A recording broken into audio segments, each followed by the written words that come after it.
اگر آپ اپنے بالوں کو کالے اور لمبے رکھنا چاہتے ہیں تو بکری کے دودھ میں سرسوں کا تیل ملا کر بالوں میں لگائیں۔ فالسا معدے کی جلن کو ختم کرنے میں مفید ہے۔ گرم دودھ میں سونف ڈال کر پینے سے کمر کے درد میں آرام ملتا ہے۔ کیلے کے چھلکے کو سر پر مسلنے سے بال گرنا بند ہو جاتے ہیں۔ معدے میں جلن، تیزابیت یا منہ میں چھالے ہوں تو ابلے ہوئے چاول کھائیں۔ پیٹ کی گیس دور کرنے کے لیے کشمیری چائے پی لیا کرو۔ مردانہ طاقت کو ہمیشہ قائم رکھنا ہے تو وقت سے پہلے غیر ضروری بال صاف کر لیا کرو۔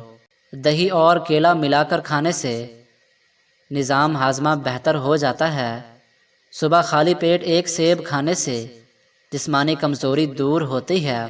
گوشت کھانے کے بعد دودھ مت پیو ورنہ دانتوں میں کیڑا لگ جائے گا۔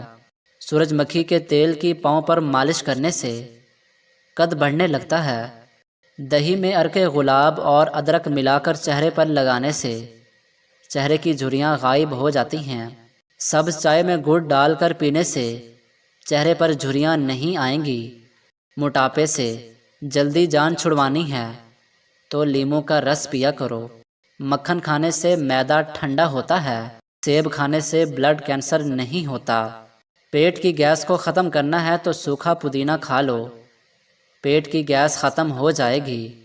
زیادہ دیر تک صحت مند اور تندرست رہنا ہے تو جب بھوک لگے تب کھانا کھاؤ، بھوک نہ ہو یا ہلکی بھوک ہو تو کھانا مت کھاؤ۔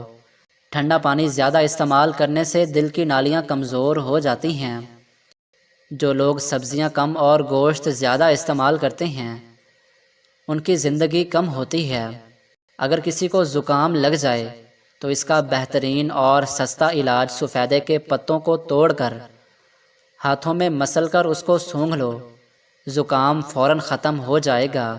معدے کے مریض کے لیے گنے کا جوس نہایت مفید چیز ہے۔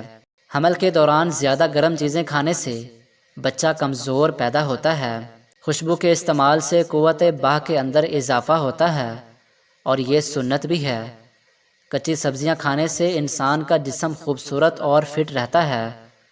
ہلدی کا استعمال چہرے کو جوان رکھتا ہے۔